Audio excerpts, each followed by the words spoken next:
Bonjour à tous, on se retrouve aujourd'hui pour la partie 2 consacrée à la préparation du moteur de la Magmax. Comme vous pouvez le voir, le moteur est déjà démonté. Je vous montre un peu ce que j'avais fait sur le carburateur. Ça permet de passer les carters, les caches latéraux. Donc de mon côté, ce qui s'est passé, on va aller là. Je vais vous poser sur un support et je vais vous montrer un petit peu ce que j'ai fait. Donc, j'ai démonté le bas moteur. J'ai enlevé le vilebrequin, Jazil, tordu. J'ai gardé les mêmes carters. J'espère qu'on va bien voir. Je vais mettre de la lumière sur ce que je fais moi dans ces moteurs. Je vous montre tout. Voilà, j'espère qu'on va voir. Donc on a la veine gazeuse, mais qui est pas trop accentuée. Il faut pas trop les accentuer. Je trouve qu'après les moteurs marchent moins bien. Enfin, que le Doppler marche moins bien. J'espère qu'on va bien voir. Là, je pense que ça devrait être pas trop mal. L'autre côté, c'est le même principe. Faut pas trop le faire parce qu'on peut passer à travers. Donc voilà, on a dégagé en gros le passage. Je vous remontre. J'ai appairé les carters latéraux, je les ai pas agrandis, ça sert à rien sur ce cylindre. Si j'ai déjà essayé en hyper. Voilà, rien d'exceptionnel, hein, c'est du basique. Là-dessus, il y a rien de particulier. Ensuite, j'ai pris une culasse Bidalo sur le Bon Coin. Voilà, pas cher, elle était très abîmée. C'est pas grave, c'est pour du test. Donc j'ai repris, j'ai surfacé autour. J'ai recréé la gorge de 1,8 de profondeur pour le joint Torix. S'il y en a qui veulent savoir, c'est 1,8 mm. Le squish, je voulais le descendre un peu plus, je voulais le mettre à 0,8, il est à 0,9. Bon, ça changera pas grand chose, je pense. Et le taux, on est à 15-25 de taux. Voilà, j'ai déjà fait des Dopplers, c'est le taux il aime bien ce taux-là, ça fonctionne bien. Donc voilà, je l'ai fait autour, hein. Encore des petits défauts d'avant, elle était très très abîmée, comme j'ai dit. Voilà. Donc dommage que j'ai plus ma microbieuse, parce que sinon je l'aurais microbié, ça aurait fait plus propre. Et ensuite le cylindre. Donc lui, j'ai tout revu. Donc je vous montre un. L'arrière est coupé. Voilà, pour le passage dans les carters. On a l'échappement ouvert. Je ne l'ai pas beaucoup ouvert là-dessus, il ne faut pas trop l'ouvrir. J'ai fait des boosters. Je les ai pas rehaussés. Les boosters sont les diagrammes d'origine. J'ai rehaussé l'échappement, je vais vous donner après tout ça. L'intérieur du cylindre, du coup, j'espère qu'on va voir, c'est pas évident. J'ai essayé de faire ça au plus propre. Donc on a changé les angles, mise au carré complet, on voit bien que c'est bien au carré. J'espère qu'on verra, c'est pas évident. Les deux côtés. C'est plutôt. Franchement, je suis content, c'est plutôt propre. Je suis pas un spécialiste de l'exercice, hein. Il y en a qui font sûrement ça bien mieux que moi. Mais je pense que je m'en suis pas mal sorti. Donc taux 15-25, squish 0,9 et on a en diagramme, on a 191, 130. Voilà. Et 191, 129. Enfin, on a 130 et 129 quoi. Sur port A et port B. Moi, je vais remonter tout ce beau monde en off et on se retrouve sur le banc.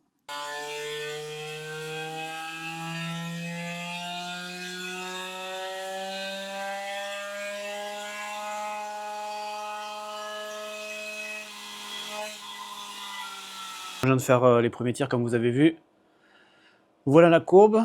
On est à 8 chevaux 78. Le couple. Pour l'instant, on n'a pas pris énormément, elle a l'air riche. J'avais mis un gros gicleur dedans avant de la passer. J'ai pas envie de le casser le moteur. On va quand même comparer un peu les courbes. Donc à partir de 9500 tours, j'ai pas mal gagné, j'ai perdu en bas, logique, hein, même si j'en ai préparé, mais je pense que ça c'est parce qu'on est trop riche, comme la dernière fois. Je pense que je peux le revoir, parce qu'en fait, si j'ouvre moins la poignée, elle est là, donc on sent qu'elle veut monter, et dès que j'ouvre à fond, bon, on sent elle se tasse un peu, elle est trop riche. J'ai mis un petit coup de starter, ça amplifie l'effet, donc voilà, n'hésitez pas à vous aider du starter, c'est vrai que ça aide pas mal pour diagnostiquer un peu la carbe. On est passé de 102 ou 103 km/h à... Attendez, je vais vous dire ça. Voilà. à 109 et maintenant on prend 13 000 tours, chose que je prenais pas avant. Donc 12 002 je crois, ou 12 003. Donc non, c'est plutôt cool, ça a gommé un peu le creux, le gros creux qu'il y avait ici là. Ça ressemble plus à une courbe, il y a toujours ces petites vagues. Je pense qu'elle est vraiment riche. Donc là, je fais de la carbe et je vous reprends quand j'ai trouvé un peu les réglages carburateur.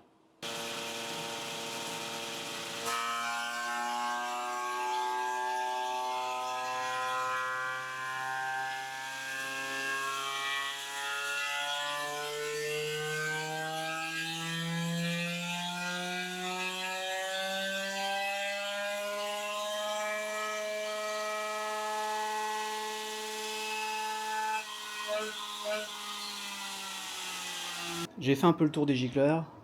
Là, on est sur la courbe blanche. Donc je vous montre. La courbe rouge, c'était avant la préparation du moteur.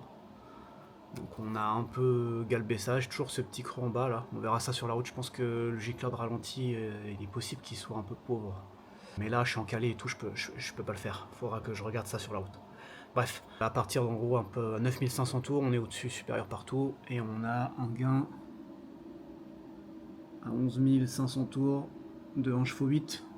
On l'a plus ou moins là, on l'a ici, un peu moins là. Après attention, on est sur une échelle, une petite échelle. Si on avait une échelle plus grande, la courbe serait plus lisse. Donc on a quand même un beau gain, c'est vraiment pas mal. Donc là, ce qui va se passer, je vous montre un petit peu, on va tester ça. Rotule CBE, ouais, toute neuve, hein. On va installer ça et je re-shoote la mob sans rien toucher. Par contre, je vais quand même vous expliquer quelque chose sur cette rotule. Quand on se positionne comme ça, la rotule Doppler est plus haute au bout de l'embranchement, de l'emboîtement du pot. C'est-à-dire qu'en gros, elle arrive ici. On a 3 ou 4 mm. Donc vous allez changer votre accord d'échappement. Donc il se peut qu'en installant cette rotule, vous trouvez votre mob plus creuse en bas. Et on va voir ça. On va voir ça. Et au pire des cas, on comblera la différence, je sais pas, avec une bague, avec quelque chose. Pour essayer d'avoir la même longueur de rotule pour vraiment tester la rotule dans la même configuration que la rotule Doppler. Que le gain soit pas lié au fait que la rotule soit plus courte, mais qu'elle soit liée à sa conception. Effectivement, elle est venturisée, hein. Donc là non. Là on est au même diamètre que du Doppler. Par contre là on voit bien le venturi, quoi. Allez, c'est parti, on installe ça. Allez, je l'ai démonté, je vous montre. Vous voyez? Donc la rotule Doppler ou Janelli, hein, qui sont les mêmes maintenant, est plus longue. Donc forcément, il y a une différence là-dessus. Donc il peut y avoir un gain parce que la rotule est plus courte. Dans tous les cas, je l'installe et on fait le test en l'état.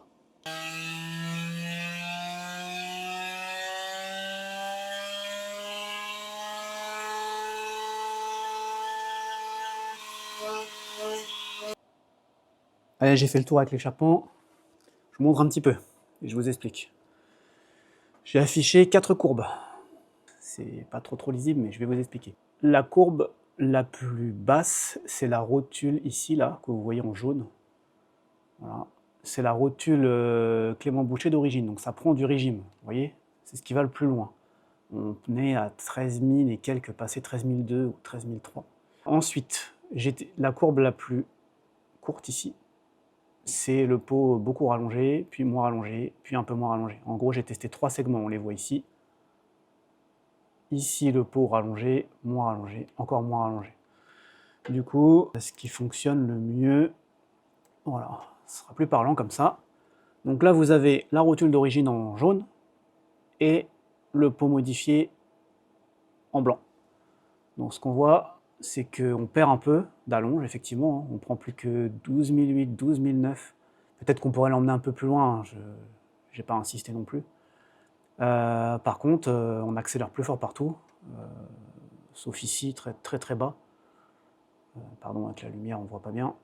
Et on a une différence non négligeable quand même de 0,6 chevaux sur des petits moteurs comme ça, on doit quand même le sentir, 0,6, 0,5, vous voyez, je descends, 0,7.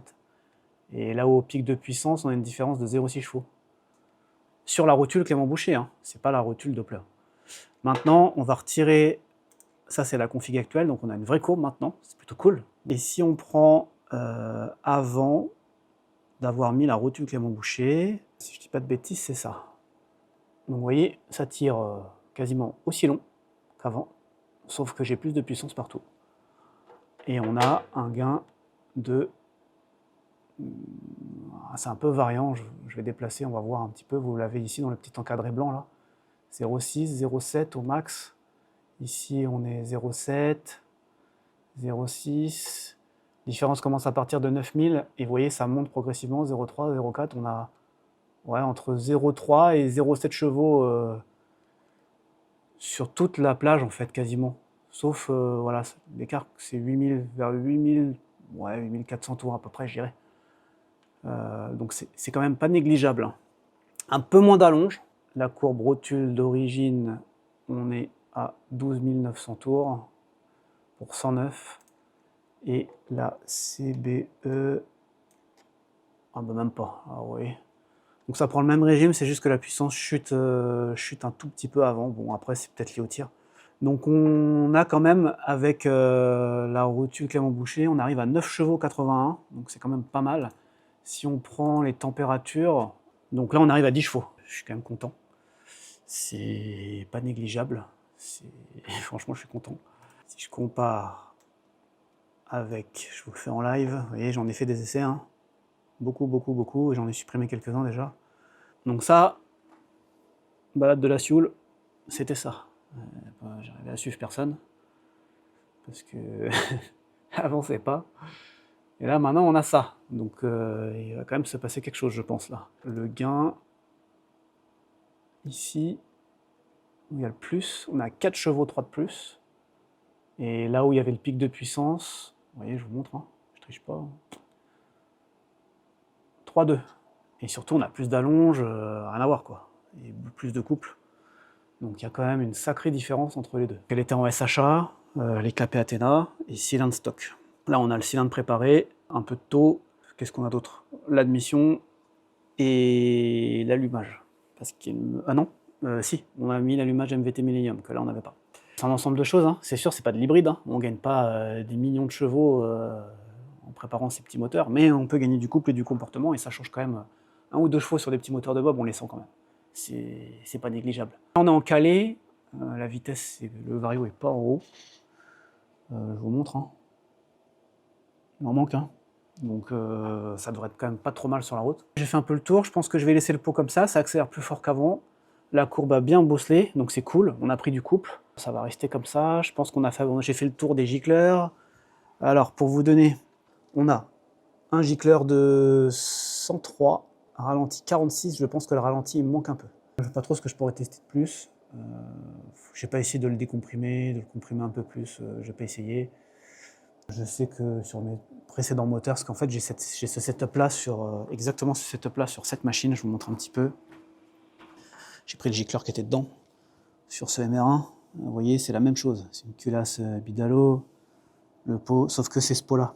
Et presque envie de l'essayer. Vous voyez, Millennium, tout pareil. C'est la même config. Bon, j'ai pas pu résister. Il est installé. Pot Janelli Sport, même segment. Allez, on la shoot.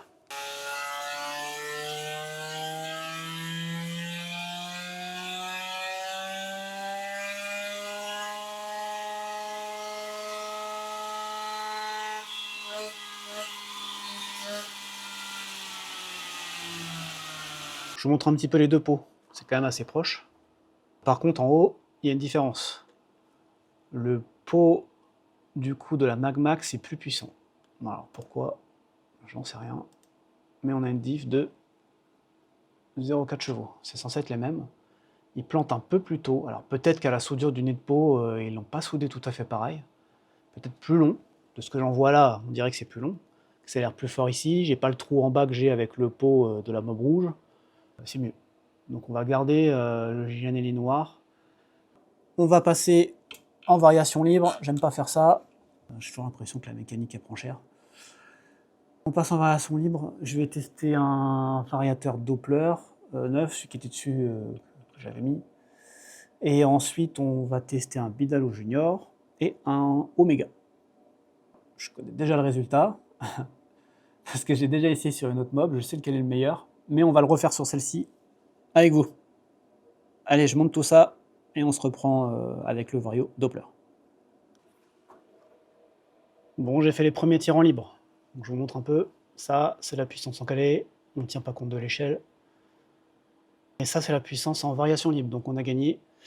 On est en gros à 10 chevaux 50 en variation libre. Contre 10 chevaux en calé. C'est peut-être pas la meilleure courbe, celle-là. Mais en gros, c'est pour qu'on se rende compte de l'échelle. Donc, c'est pas trop mal sur ce creux. En fait, ça, c'est la variation qui s'effondre. Et après, elle repart. C'est fatigant.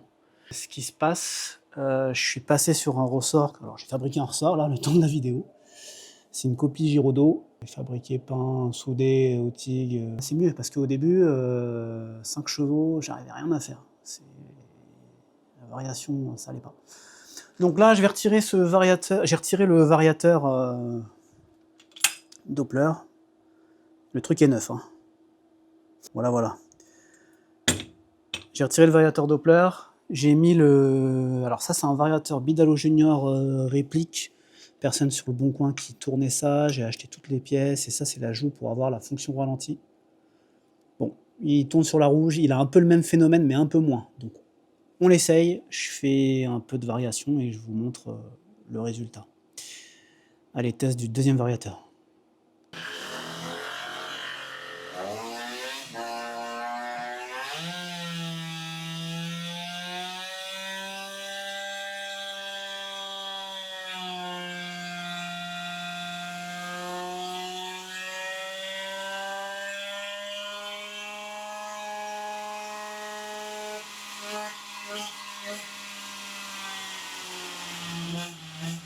J'ai toujours du glissement de courroie, c'est vraiment insupportable. On peut le voir ici et ici. En fait, ici, carrément, arrivé vers 80, le régime chute. En fait, le variateur prend full plage d'un coup. Et après, on voit pas parce que l'acquisition en automatique, elle détecte une perte de puissance, donc elle coupe. Mais en fait, après, ça remonte pour aller chercher la vitesse de pointe. Là, on a un couple à 0,8 à la puissance et on a 11 chevaux. C'est plutôt pas mal, hein. Je vous rappelle, on part de 6 chevaux, hein. Donc j'y ai passé du temps. Là, ça fait 2 jours pour moi. Là. Pour vous, ça va pas faire longtemps, mais pour moi, ça fait 2 jours de boulot. J'en ai un peu marre de ces variations, je tourne en rond, j'ai beau retendre, alléger, il se passe pas grand chose. J'ai testé plein de courroies, toujours ce phénomène, que j'avais déjà sur la rouge, hein. J'ai déjà ce phénomène sur la mob rouge. Donc en fait, j'appuie sur la boîte à kick. Mais là, comme vous pouvez le voir, j'en ai pas. Allez, dernier test. Vario Omega. C'est un beau Vario. Allez, j'installe ça. Et c'est parti.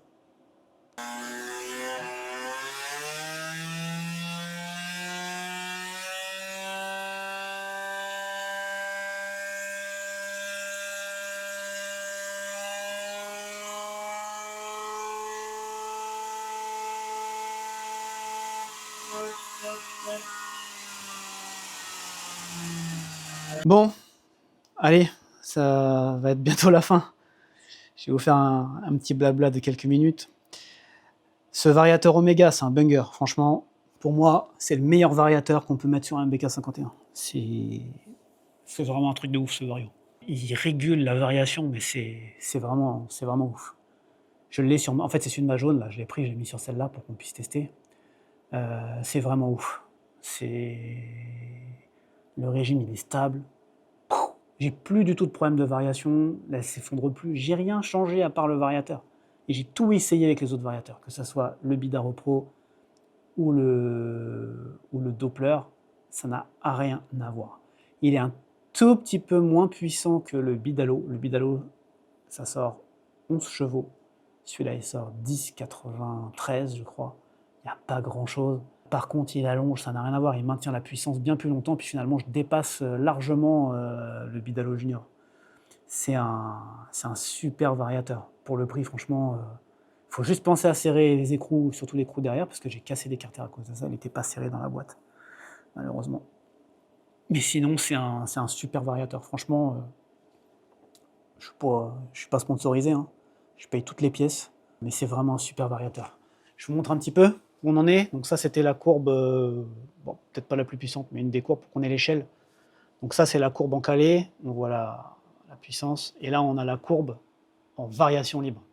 Donc on a une belle courbe, franchement, c'est propre, on est quasiment à 11 chevaux. Je suis vraiment content. On part de 6 chevaux 50, je crois, hein, à la base. Donc je vais vous mettre la courbe si vous voulez, vous allez voir. C'était ça, et là, on est là. Voilà. Donc bon, c'est du calé, hein, mais ça parle de... Enfin, c'est incomparable. Je vais vous mettre une des courbes pour qu'on ait voilà, une autre échelle. Voilà, ça donne une idée. On part de là, et on en est là. Donc c'est quand même pas mal. C'est quand même pas mal. Je vais quand même vous montrer un petit peu les courbes avec les différents variateurs. Je pense que c'est intéressant. J'ai mis la meilleure courbe du Oméga, je vous montre quand même. On est à 10 chevaux 93 pour 1 de couple. Donc on a une belle courbe, ça prend 117 km/h. On va me dire oui, mais c'est un banc. Non, c'est ce que ça prend sur la route. J'ai toujours les mêmes valeurs, systématiquement, tout le temps. C'est ce qu'il y a. Le banc, il est réel, il est juste. C'est ce qu'il y a. Moi, c'est simple, ce banc. Attention, c'est des chevaux à la roue.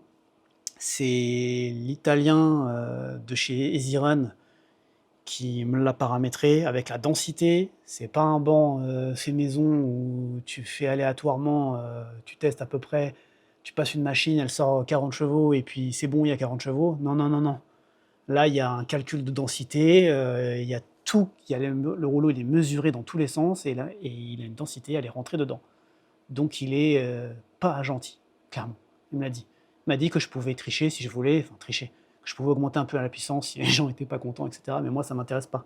Moi, ce que je veux, c'est savoir la réalité. Et la réalité des choses, c'est ce qu'il y a aujourd'hui. Donc on peut se dire que c'est pas beaucoup, hein, mais je serais curieux de voir contre une machine qui est passée ailleurs, qui sort peut-être 12 ou 13 chevaux, je serais curieux de voir sur la route ce que ça donne, pour la petite aparté. Donc là, on est sur la courbe que je vais garder. Je vous montre la comparaison, ça n'a rien à voir. À 85 km/h, il n'y a plus de puissance. Donc aucun intérêt. Et j'ai pas réussi à le faire varioter correctement, il y a quasiment un cheval 8, 2 chevaux de moins. Puis ça continue, hein. Ça continue.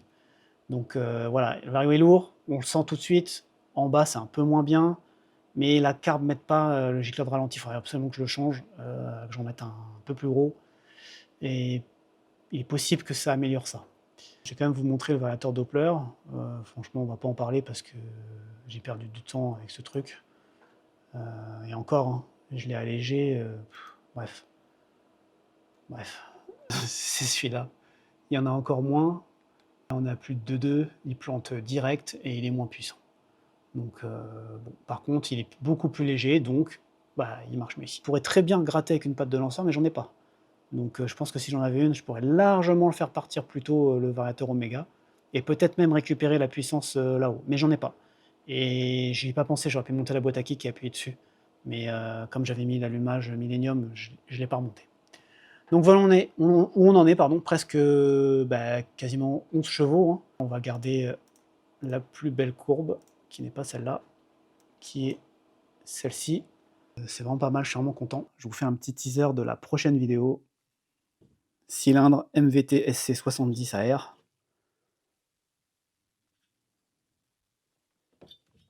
Donc on va installer ce cylindre avec des petits carters, mon admission.